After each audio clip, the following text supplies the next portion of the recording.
Welcome to a new daily top Askreddit video. Today's topic: divorce lawyers of Reddit. What is the most insane, evil, funny, dumb way a spouse has tried to screw the other? Had a client whose wife wanted him out of the house. I told him not to leave, just move to a different bedroom for the time being, because once he was out the chances of him ever getting back in were slim. He texted his wife and told her he was staying in the house. She called back and left a VM that she wanted him out, and if he wasn't out soon, she would start taking out her unhappiness on the children, and would remind the children that mommy was being mean to them because daddy wouldn't leave. 101 on how to lose custody. You bet I played it for the mediator and judge. I work for a divorce attorney now, but the craziest thing came to my attention when I worked for the prosecuting attorney. This couple was breaking up and Mr. left the house. Mrs. went to work the next morning as usual. When she returned home in the evening, she found Mr. had been to the house and removed his clothing and belongings as she expected. What she didn't expect was that he had also gorilla glued her belongings together. He glued the TV remote to the table, the phone to its cradle, the couch pillows to the couch, and even glued the vacuum cleaner to the carpet. She called the police and reported this as property damage. The police went with her through the house, documenting dozens of items glued to various things, but for days she was discovering random things and she would call to amend or update her report. My GD oven mitts were glued to the wall. Or he glued the effing sheets together in the linen closet.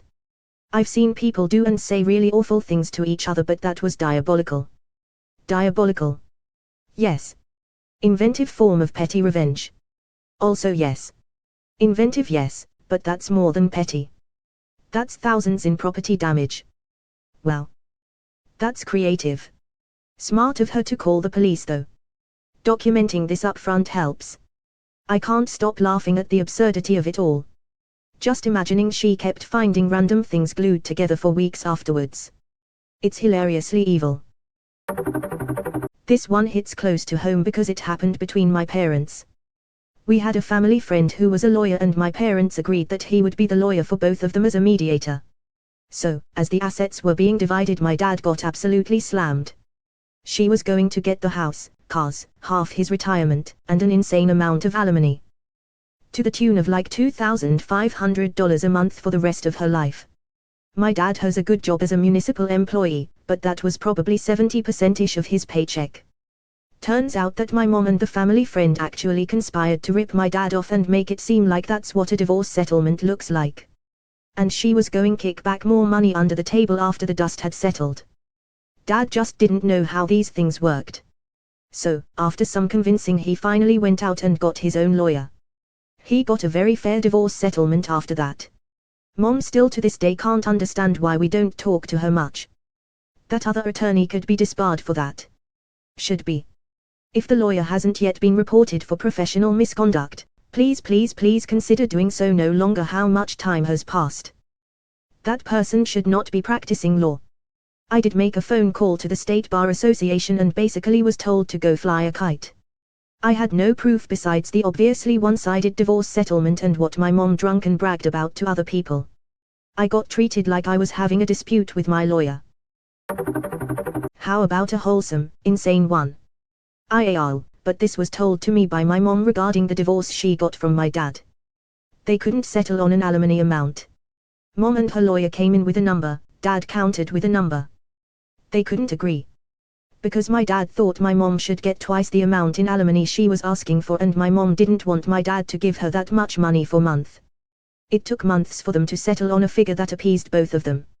Even then, my mom puts aside the extra above what she wanted in case my dad ever has a financial emergency, and my dad puts aside the extra she didn't want in case my mom ever has a financial emergency. The funny thing is, they don't know the other is putting the money aside for the other.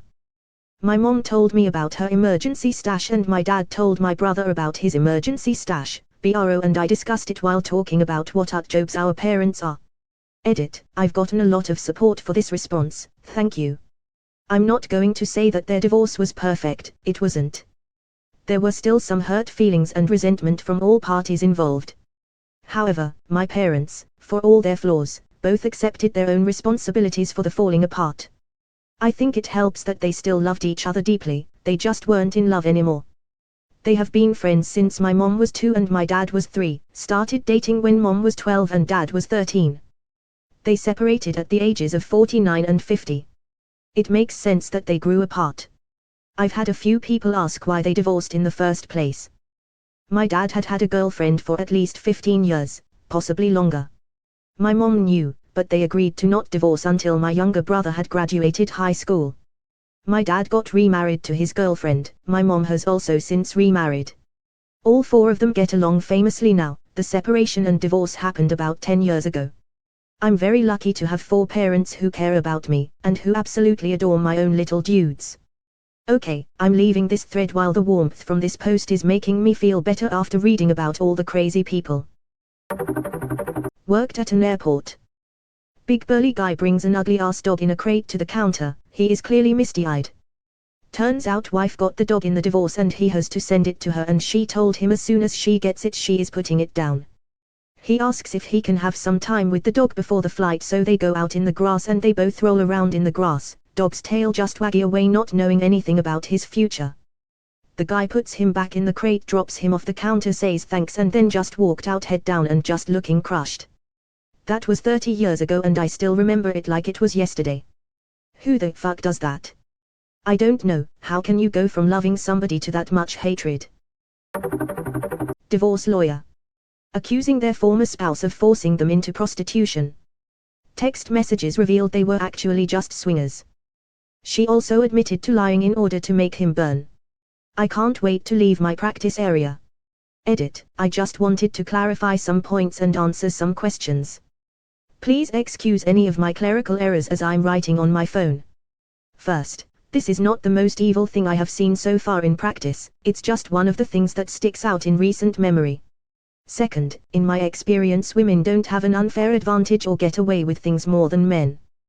The reason this individual was not held in contempt was because judges have an incredible amount of discretion and they tend to exercise their discretion sparingly.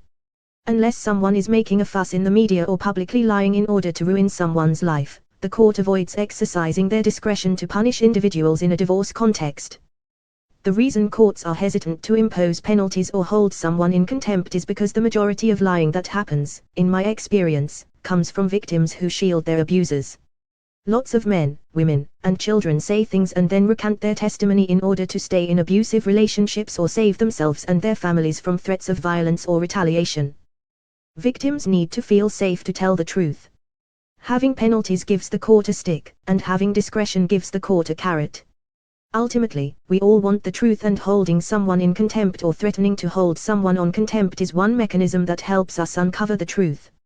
Finally, women, men, judges, commissioners and lawyers are all human beings. I've met humans who act like monsters and I've met angels dressed as humans. My sincerest hope is that we treat others the way we would want to be treated and remember that we all make mistakes. Yes, I charge for my services and my duty is to serve my client to the best of my ability. Some clients just want it all to end while others want to fight over the keychain they bought at Walmart 5 years ago. If that keychain means a lot to my client, I explain how much that keychain will actually cost them in the end and let them decide if it's worth it. I have met attorneys who drag out litigation to run up fees. However, any attorney worth their salt is consulting with their client and actively trying to bring about a speedy, fair resolution. That, seems like a super illegal accusation. The day she wasn't held in contempt was a sad day for our justice system. It makes it difficult for true victims of sex trafficking to be taken seriously. Divorce lawyer here. Spouse had been out of the house for weeks. She waited until he was on a business trip, came into the house, turned on all of the faucets, plugged the drains, turned off the furnace, and left. It was -10 degrees. He came back 5 days later. The house was ruined. The water froze and cracked the foundation. I'm guessing no insurance or insurance didn't cover a deliberate act of damage, or something. With it being a deliberate act of an insured on the policy, she would still have been considered an insured by the definition in most policies. Yeah, I'm thinking claim denied. She's a wet bandit. She should find the Gorilla Glue guy from Upthread. They're the sticky bandits now. I'm going to school to be a vet assistant. My teacher is a veterinarian. She told us on Monday she's had clients bring their animals in to be euthanized so their spouse couldn't have them. SMDH. Is it even fucking legal? Yes, it is. It isn't ethical though. Most vets take their oath seriously. TL, doctor, my client's spouse accused him of giving his deceased wife cancer. I represented a guy who was on his second marriage. His first wife passed away from cancer. He and his kids were obviously devastated. My client was a pretty sensitive guy with a big heart. His second wife could be very charming, which was why he fell for her, but it was all a facade. Anyway, to make a long story about a lengthy divorce short, my client met a very kind and affectionate woman during his case. They really hit it off and were basically engaged, even though his divorce was far from over. The fiancé started having health problems and was diagnosed with a form of terminal cancer. Somehow the second wife found out about this and tried to use the cancer diagnosis against my client in court. She developed this crazy theory that my client had killed his first wife by giving her cancer and that he was doing the same thing to his fiancé. The second wife's attorney, who was quite good, refused to be a party to it. The attorney never addressed the argument in court and didn't even ask the second wife any questions about it during testimony. Rather, the attorney informed the judge that the second wife wished to address the court directly about an issue. The judge allowed her to do so, in a highly irregular move. The second wife told her crazy conspiracy theory to the judge, adding that she was certain my client had tried to give her cancer at some point as well. I wish I had an artist's rendering of the scene, capturing the second wife's crazy eyes, her attorney's look of shame/embarrassment, the judge's look of confusion/ennui, and my look of awe-inspired disgust. Poor guy though, having two loved ones get terminal cancer. I actually know of someone whose first wife died of cervical cancer. He later remarried and then she died of cervical cancer also. Turned out he was carrying HPV from first wife and basically gave his second wife cancer. Guy was devastated. He never knew he had it. Edit. Just to add, this is a story my father told me about someone he knew way back when. So the guy was probably about 70 when the vaccine came out. My dad told me about it when I was getting the HPV jab. I don't know the full stats or anything behind HPV transmission and cervical cancer numbers. I would just encourage everyone to vaccinate because it can happen. Maybe there's more to the story, but I don't know the history.